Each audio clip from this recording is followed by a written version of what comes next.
اے ایمان والو، اللہ کے احکام کی پابندی کرو، جو اس نے کہا ہے بجا لاؤ، جہاں سے روکا ہے رک جاؤ، اس انداز سے کہ پابندی پہ عمل کرنے کا حق ادا ہو جائے۔ وَلَا تَمُوتُنَّ إِلَّا وَأَنْتُمْ مُسْلِمُونَ، کب تک؟ ایک ایسے وقت تک کہ جب تمہاری آنکھیں بند ہوں تو اللہ کی پابندی میں ہی بند ہوں۔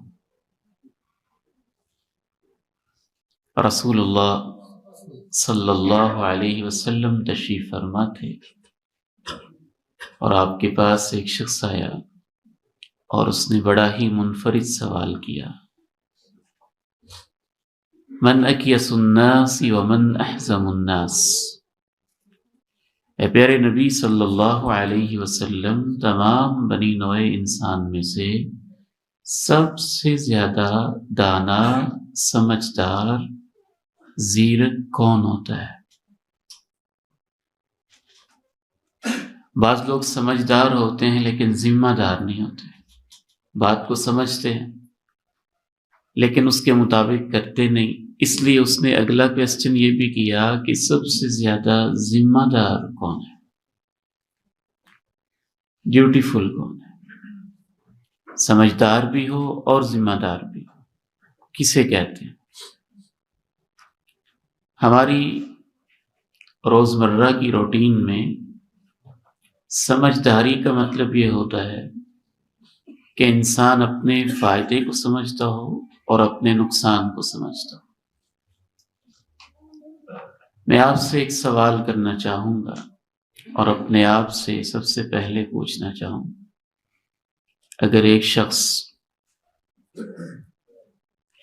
روٹی، کپڑا، مکان، زمین، جائیداد، گاجر مولی کے ریٹ کو سمجھتا ہے اور اس میں وہ نقصان نہیں اٹھاتا ہے، ٹھیک ہے، سمجھدار ہے وہ۔